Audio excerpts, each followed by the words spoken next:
Finally दोस्तों मैं आ गया हूँ ऑप्शन चेन डाटा पे और यहाँ पे हम समझेंगे निफ्टी का ऑप्शन चेन डाटा कैसा बना हुआ है। साथ ही साथ हम अंडरस्टैंड करने की कोशिश करेंगे कि मार्केट का बिहेवियर कैसा रह सकता है कल के ट्रेडिंग सेशन में। बट उससे पहले बात कर लेते हैं मार्केट एट 11 के वीडियो की। मार्केट एट 11 के वीडियो में मैंने आपको क्लियरली एक पॉइंट समझाया था कि ये एक रेजिस्टेंस लेवल है। अगर इसके ऊपर निफ्टी सस्टेन करने लगता है तो फिर आपको यहाँ पे पॉजिटिविटी आती हुई दिखाई देगी। अदरवाइज मार्केट अगर जब तक इस लेवल के नीचे ट्रेड कर रहा है तब तक यहाँ पे थोड़ा सा नेगेटिव रहेगा। जैसे ही इसने मॉर्निंग में इस लेवल को क्रॉस किया उसके बाद इसने दोबारा इस लेवल के नीचे नहीं गया और एंड ऑफ द डे तक कह सकते हैं डे हाई पे जाके बंद हुआ है। बट अगर अंडरस्टैंड करने की कोशिश करें डे हाई पे तो बंद हुआ है लेकिन प्रॉफिट कितना मिला है ये बहुत मुश्किल है। लिटरली अगर मैं बात करूं कि इस मार्केट में आपको क्या करना चाहिए, अगर मैं एक न्यूट्रल होके बात करूं तो आपको एटलीस्ट जब तक विक्स अंडर 16 है तब तक आपको कोई ट्रेड नहीं लेना चाहिए। खासकर ऑप्शन ऑप्शन बाइंग में। ऑप्शन बाइंग में दिक्कत क्या होती है कि अब जाहिर सी बात है विक्स सबसे लोएस्ट लेवल पे है, ऑलमोस्ट 14 के करीब है। तो वहाँ पे दिक्कत क्या है कि जो प्रीमियम होते हैं ना वो ऑलरेडी इतने कम होते हैं और जिसकी वजह से क्या होता है जो टाइम वैल्यू के ही प्रीमियम है वो। अब मार्केट में वॉलेटिलिटी ना होने की वजह से मूवमेंट बड़ा बनता नहीं है। पूरे दिन मार्केट साइडवेज घूमता रहता है और प्रीमियम धीरे धीरे डिके होते रहते हैं। और जैसी कोई एक बड़ी कैंडल बनती है ऊपर नीचे की, उसमें अगर कोई अगेंस्ट पोजीशन जाती है उसमें बहुत तेज़ी से लॉस होता है। तो अगर आप एक्चुअल में ट्रेडर बनना चाहते हो या अंडरस्टैंड करना चाहते हो मार्केट को लॉन्गर टर्म ड्यूरेशन के हिसाब से, तो ये मार्केट ऐसा मार्केट है जिसमें आपको कुछ दिन ट्रेड अवॉइड करनी चाहिए, खासकर अगर आप ऑप्शन बायर हो। ये चीज़ मैं आपको पहले से भी समझा रहा हूँ और जो मेरे को कॉल करके पूछते हैं, क्योंकि पिछले 1 महीने से ऑलरेडी मैं मार्केट से बाहर हूँ, क्योंकि ज़ाहिर-सी बात है आपको पता है मेरी मदर की तबीयत ख़राब है। उसकी वजह से मैं ऑलमोस्ट मार्केट में ना के बराबर पार्टिसिपेट कर रहा हूँ और हार्डली अगर मैं कर भी रहा हूँ तो just like a time pass 1-2 lot के लिए बस। तो वो चीज़ मेरे लिए ये बेनिफिशियल है क्योंकि विक्स लोअर है तो इंटरेस्ट आता नहीं है मार्केट में बिल्कुल। मार्केट एक ज़िगज़ैग छोटी सी रेंज में घूमता रहता है। अब आप देखो यहाँ पे निफ्टी जैसा इंडेक्स आपको पूरे दिन भर में इसने क्या किया दिख रहा है आपको? ये था आपका जो टाइम पीरियड था, ये था आपका 10:30 का। ठीक है, 10:30 से लेके और ये जो टाइम पीरियड है 3 बजे का, 10:30 से लेके 3 बजे तक निफ्टी सिर्फ और सिर्फ 25 पॉइंट के अंदर घूमा है, 25 पॉइंट के अंदर। क्या आपको इन 25 पॉइंट में पैसे मिल सकते हैं? नहीं, बहुत ही मुश्किल है। आप कोई इंटेंस अगर कोई ऑप्शन बाय किया, आपको प्रॉफिट मिल गया 1000, 2000, 3000, 4000, अगर आपने वो लेके निकल गए तो आपको प्रॉफिट है। अगर आपने उसको 5 मिनट होल्ड कर लिया ना तो उसकी वैल्यू उससे भी कम हो जाएगी जहाँ पे आपने बाय किया था। तो ये चीज़ मैं आपको काफ़ी दिन से समझाने की कोशिश कर रहा हूँ। ठीक है, सेम चीज़ अगर आप बैंक निफ्टी में देखोगे तो बैंक निफ्टी को भी आप देख सकते हो। निफ्टी तो चलो 18,000 का इंडेक्स है, बैंक निफ्टी देखो।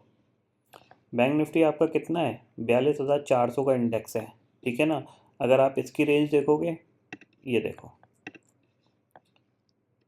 12 बजे से लेके ऑलमोस्ट 3 बजे तक आपको दिख रहा है 42,450 और 42,400, 50 पॉइंट के अंदर। मतलब ऑलमोस्ट अगर देखा जाए तो बैंक निफ्टी के ऐसे दिन मैंने ऑलमोस्ट काफ़ी दिनों बाद देख रहा हूँ, 3-4 साल बाद देख रहा हूँ कि 20-30-40 पॉइंट के अंदर घूम रहा है। और ऐसा नहीं है आज है, कल भी आप देख सकते हो हाई और लो आपका दिख रहा है। हाई कितना है आपका 42,350, लो आपका ऑलमोस्ट 42,200 मान लो। 150 पॉइंट के अंदर पूरा दिन काट रहा है। इसके बाद आप यहाँ पे देख रहे हो, यहाँ पे भी सेम सिचुएशन है। तो कहीं ना कहीं मार्केट आप सिर्फ टाइम गुजार रहा है और कुछ ना कुछ एक इवेंट के लिए वेट कर रहा है। हो सकता है कि आरबीआई की क्रेडिट पॉलिसी के बाद आपको नया मोमेंटम बनता हुआ दिखाई दे, either upside either downside. या फिर आप एक्सपेक्ट करो कि बजट से पहले जनवरी मंथ में एक करेक्शन आ सकता है या फिर एक रैली आ सकता है। मतलब आप सिंपल सी चीज़ है, कुछ नया टिगर मार्केट ढूंढ रहा है और जब तक वो टिगर नहीं मिलता है तब तक मार्केट ऐसा ही रहेगा। ये पॉइंट आप क्लियरली समझ लीजिए। तो आपको क्या करना है, आपको मेजर लेवल ब्रेकडाउन या ब्रेकआउट होने पे ही ट्रेड करना है। ठीक है, ब्रेकआउट पे भले आप ट्रेड ना करो लेकिन ब्रेकडाउन, जब मेजर लेवल का ब्रेकडाउन होगा वो कौन से होंगे मैं आपको बताऊंगा, तभी आपको ट्रेड प्लान करनी चाहिए। या फिर आप विक्स पे नोटिस करिए, जब तक विक्स 16 के ऊपर नहीं निकल जाता या फिर 17 के ऊपर नहीं निकल जाता तब तक आपको ऑप्शन बाइंग में थोड़ी सी ट्रेड अवॉइड करनी चाहिए।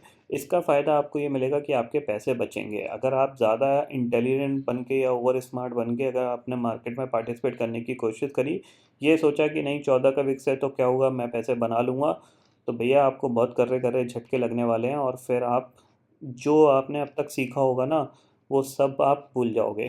ठीक है ना? चलो, ये बात रही थोड़ी-सी ज्ञान की। अब बात कर लेते हैं मार्केट कल कैसा रह सकता है। अब ज़ाहिर-सी बात है कि यहाँ पे ओपिनियन जो बनती है वो प्योरली ऑप्शन सेलिंग की बनती है, क्योंकि ज़्यादातर लोग ऑप्शन सेलिंग ही प्लान कर रहे हैं।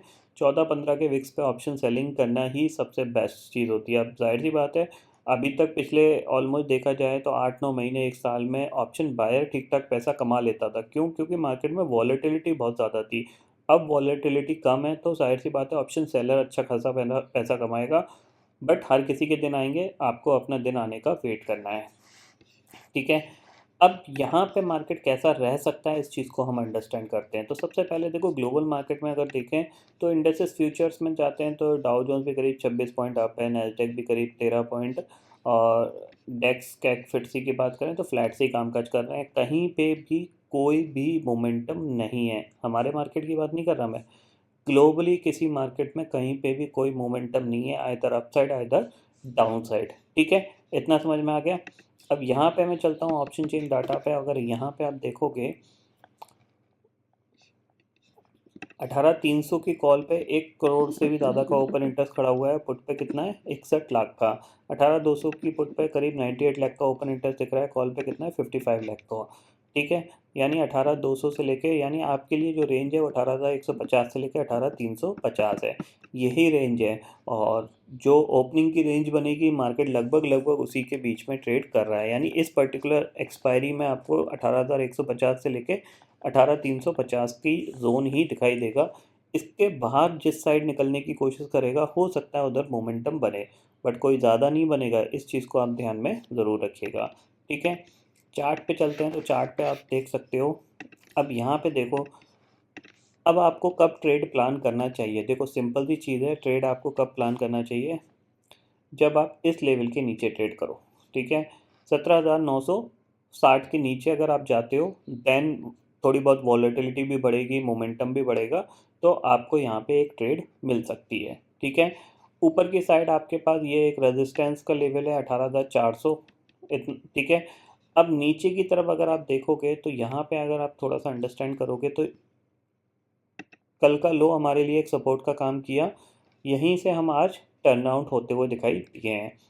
तो ज़ाहिर सी बात है, ये लेवल जिस दिन ब्रेक होगा उस दिन हो सकता है कि आपको एक थोड़ा सा अच्छा मोमेंटम मिल सकता है नीचे की साइड, क्योंकि सेलिंग का मोमेंटम थोड़ा फास्ट आता है, बाइंग का बहुत स्लो रहता है। तो सेलिंग के तौर पे आप 18,130 को मार्क कर लीजिए। इसके नीचे जाता है तो आप एक बार सेल करके काम कर सकते हो 18,050 के टारगेट के लिए, और 18,050 ब्रेक होता है तो आपका नेक्स्ट जो टारगेट होगा वो होगा आपका 17,960 का। ठीक है, इतना आपको समझ में आ गया। ये है निफ्टी के लिए। बैंक निफ्टी के लिए देख लेते हैं। तो बैंक निफ्टी के लिए देखो देखो बैंक निफ्टी के लिए मैंने आपको कल एक ट्रेंड लाइन बताई थी। जब तक वो ट्रेंड लाइन ब्रेक नहीं होती है तब तक आपको यहाँ पे कोई ट्रेड प्लान नहीं करनी चाहिए। वो है ट्रेंड लाइन ये। ठीक है, यानी अगर आप ट्रेंड लाइन के साथ साथ अगर आप लेवल भी जानना चाहते हो तो 42,200 का जो लेवल है, ठीक है, इस पे आप फोकस कर सकते हो। जब तक 42,200 ब्रेक नहीं होता है तब तक आपको कोई ट्रेड नहीं लेनी चाहिए। बाय साइड पे तो बिल्कुल नहीं लेनी चाहिए। बाय साइड पे जब तक ग्लोबल मार्केट में बड़ा कोई मोमेंटम फर्दर नहीं होता तब तक आपको कोई ट्रेड बाय साइड पे तो लेनी ही नहीं चाहिए। क्यों नहीं लेनी चाहिए? क्योंकि बाय साइड पे क्या है कि मार्केट बहुत स्लोली मूव कर रहा है, धीरे धीरे मूव करेगा, प्रॉफिट मिलेगा नहीं। जब तक मोमेंटम आएगा आप बाय करोगे तब तक वो मोमेंटम चला भी जाएगा। तो आप अब आपको वेट करना है, या तो ये ट्रेंड लाइन ब्रेक डाउन हो या फिर आपका 42,200 का लेवल ब्रेक हो। इसके नीचे जब बैंक निफ्टी ट्रेड करना स्टार्ट करेगा देन हम एक्सपेक्ट कर सकते हैं कि थोड़ा बहुत मोमेंटम आ सकता है, बट फिलहाल मोमेंटम मिसिंग है। 40-50 पॉइंट के अंदर या फिर किसी दिन बड़ी गिरावट आए, ठीक है ना, किसी दिन निफ्टी 200-300 पॉइंट गिर के बंद हो या बैंक निफ्टी 500-600 पॉइंट गिर के बंद हो, तब आप एक्सपेक्ट कर सकते हो कि हाँ मोमेंटम वापस लौट रहा है।